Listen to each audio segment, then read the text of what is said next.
First of all, hello everyone, and a big thank you to the AmeriVox team for inviting me, and congratulations on celebrating your 1-year anniversary. It's a true honor to be asked to speak to you at this crucial juncture, this very exciting juncture in your journey. And in fact, what I'd like to talk to you about today is our journey at Tech Forward, which has also seen incredible growth over the course of the last year. And so it's a pleasure to share some thoughts on how our experience with learning online has developed, has grown over the course of the last year. Now, if you don't know me, my name is Josh Goldsmith. I'm Florida born and Geneva based, and I work with most of the Romance languages, Spanish, French, Italian, Catalan, and Portuguese, into my native language, English. You may not know that I have a background in teaching.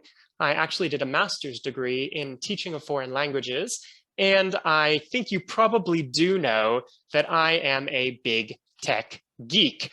And so tech is part of my story, and tech is actually where Tech Forward came from. With my partner in crime, Alexander Drexel, who I would probably just call Alex for the rest of this presentation, we saw a real need to empower language professionals to use technology and to use technology more effectively. And so that's what gave rise to Tech Forward. Now, I will say that Alex, some of you may know, is a staff interpreter at the European Commission, and what he did with Tech Forward was always in a personal capacity. You haven't seen him that much recently because he's taken a new position at the Parliament, but I'm sure he says hi to everybody. And so this is the story of our journey. The journey from teaching in person to teaching online, and all of the different iterations that had, all of the different things we learned as we explored things like live online courses, on-demand courses, live webinar series, building to the Innovation in Interpreting Summit, which took place in February 2021, and then the birth of a real community, the Insiders community. And I see some members of our community are here today, probably interpreting this. Real big shout out to all of you. Great to see you. So let me back it up a little bit to before the pandemic. In fact, far before the pandemic. I started teaching about technology for language professionals back in 2016, 2017. And before that, even, I was teaching online. My first online teaching was for the Open University of Catalonia, called the WOC, the UOC WOC, and I developed all sorts of self-study materials there, all sorts of on-demand materials for people to work with. And I thought, well, this is a good approach for busy professionals, but there's something that didn't really work at this university, and that's that there was no real interaction. We had a forum and the students posted some things in the forum, but that was pretty much it. And I started thinking, like, how can you possibly learn, in this case, a language, but basically a skill of any kind, without having contact with other people, without interacting with other people? And skill development, I think, is absolutely essential for us as interpreters, as language professionals. So that was many years ago, before I even moved into interpreting. And then once I did move into interpreting, I taught things like tablet interpreting, so how interpreters can use their tablets. I taught that in person for many years. And then in 2017 and 2018, I took it online, and we tried to figure out, well, how does this work? We've got a full day workshop. How do we make it something that fits online? Well, we split it up into 5-hour-long webinars. We had them once a week over the course of a month and a half. And we thought, well, maybe this would be the solution, the way to deliver the content in an accessible format. Well, let me tell you, I learned a lot since then, and it's gone through a lot of iterations since then. And I'm no longer convinced that that's actually the right way to teach online.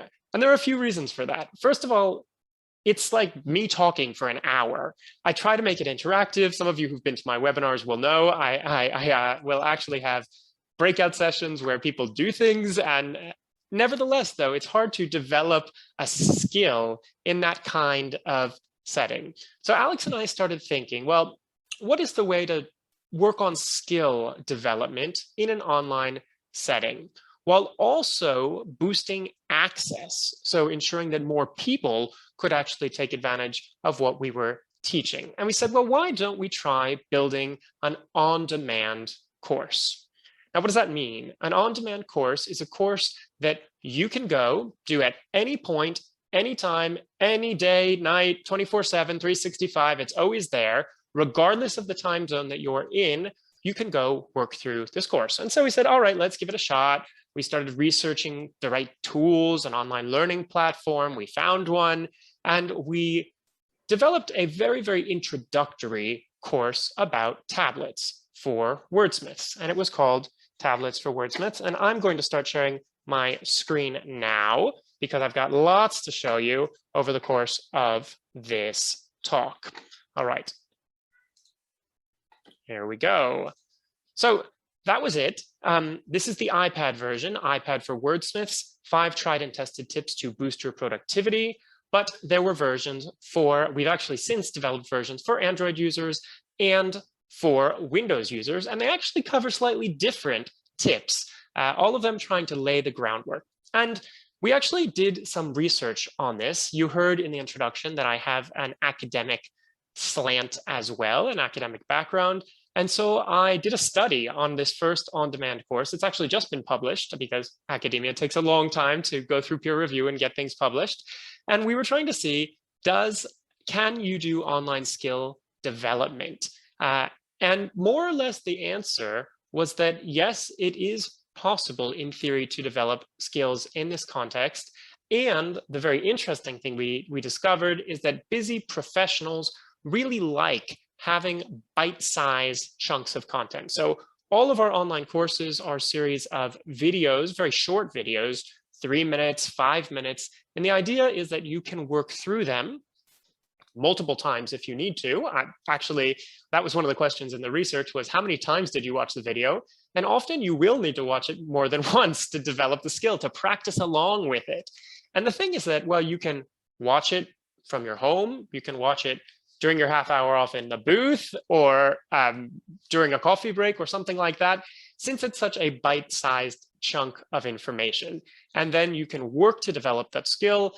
And the real takeaway I think that we had from running these online webinar series is that even though we spread them out, skill development was still quite tricky in that period of time because I was throwing everything I knew at people and it was just a lot, an awful lot to handle. And so by breaking it down into these small chunks, that was at the heart of the idea of trying to do skill development in an online setting. All right, let's fast forward to February 2020. February 2020 was very interesting for me because I gave back-to-back live sessions on site. First, I was in Lyon for an AIC event, and I taught this tablet workshop, a full-day workshop, and I also taught a half-day workshop on glossaries. And then about a week later, I went off to Malaga to teach at the European Masters in Technology for Translators and Interpreters. It's called the EMTTI, and I taught interpreting technology for a week to the students there. Fabulous, great to work with people in these settings. But I worked with maybe 50 people at the AIC event. It was quite large, and a handful of students at the event in Malaga at the university. So one of the things I've always been interested in is how do we take this knowledge? And quite honestly, there aren't that many people in our profession that are pushing at the boundaries, that are exploring tech, that are even interested in tech, although I think it's changed a lot recently, and I'm very delighted to say that. The question so was, how do we take this kind of knowledge that we've developed and are developing together, and I'll get to that a little bit later on, and share it with others? And that was when we had the big pivot, as I like to call it. Of course, the big pivot accompanied another major international event, and many, many colleagues were trying to find ways to learn together, to develop the skills that they needed. So the first step in the big pivot was a an online webinar series. I think many of you probably attended. And from March 2020 to February 2021, we ran a free webinar series, over 20 sessions, and they're all right here. I mean, we covered all sorts of crazy topics, from giving feedback online to the basics of terminology management, basics of taking notes on a tablet, speech to text tools, audio and video for interpreters, all sorts of things. And one very special session was also about online interpreting practice groups. And at that session on online interpreting practice groups, AmeriVox was not there. It was a couple other groups, lots of great groups out there. And one thing that became clear was that now that people are starting to practice online, we need to figure out ways that we can actually hear our colleague while they're working. The major question, right? You're using Zoom or something like that. How do you hear your colleague as they're working? How do you listen to both the original and your colleague's rendition at the same time? And that gave birth to our next free mini course, which I know many of you have already taken, called Getting the Right Mix, Hassle-Free Audio for Remote Interpreting and Practice. And you can see it's just a quick little course about how you set things up and multi-channel audio, both using a physical mixer and using either Mac software or Windows software. And you probably already have learned a little bit about, as Melissa just said, becoming a back channel badass over your time working together in this practice group. But that was, maybe I should have given it that subtitle. Instead of calling it Hassle-Free Audio for Remote Interpreting and Practice, I could have just called it How to Become a Back Channel Badass. Why not? Good idea. All right, so, and I've been exploring this topic of how you can listen to colleagues while you're working and how you can practice in other settings too, such as a webinar I just did recently on GoReact, another fun tool that is really excellent. I encourage you to check out that webinar. Now, I realize that I've got tons of stuff to say and I'm only a third of the way through my notes, so I'm going to see if I can pick it up a little bit. All right. The next thing we did was we tried teaching online, live sessions. We took these courses that were normally a full day and we split them over 3 days running, 2 hours each day. And sort of it was a traditional-ish format. We were in an online classroom, we used Zoom, but there was a problem. In addition to the skill development thing that I mentioned before, there wasn't really a spirit of community. Yes, I know I just said, oh, I'm just going to speak faster now. I'm trying really hard not to speak too fast, but hey, I did just speed up. So how do you develop the spirit of community and how do you do skills development? The question from the outset. All right, so how would we do that? And also another major problem was crossing time zones. People, by picking a specific time, we were limiting the potential audience of people who could attend. Also, by having 2-hour chunks every day, people had to be free. If they had families, they had children, it didn't really work all that well. So we tried something else. We tried the webinar series, as you know. I just wanted to tell you, for those of you who've been there, I do things that are kind of crazy, like putting a 3-minute timer on screen, turning off my video, turning off my audio, and saying, off you go, do an exercise, and come back in 3 minutes and report. We ran a webinar called How to Run Online Trainings That Don't Suck, or something like that, all about these interactive options that you can try for working online. And one of my favorite tweets ever was somebody who said, Josh wants us to do consecutive during a webinar? Yes. All right. After that, the pivot continued and we moved into on-demand courses, just like that tablets course that I had, but much longer. So as you can see on the screen now, this is our Glossaries for Interpreters 2.0 Tech Savvy Terminology Management course. And basically, I would break everything down into very short videos, a minute, 3 minutes, 3 minutes, 5 minutes max, something like that, to develop each of the little skills, a series of lessons with an exercise for each one. And there's a built-in forum on this platform that we were using. But one thing that seemed to be missing was the live component, right? Students could go to this on-demand platform, work through it, but it was missing the live piece. So the one time we tried running a live Q&A session after it, and that was nice. We had a handful of people show up, but still had the time zone issue, plus I'm a practicing interpreter, so I have to make time to be there whenever it is. And still, the question was, how do we boost access and allow more people to work through these materials, have a sense of community, and really feel like you're doing a course together rather than just by yourself. So the next iteration, the most recent iteration, was a live round of this course. And that was quite fun, actually, because let me show you.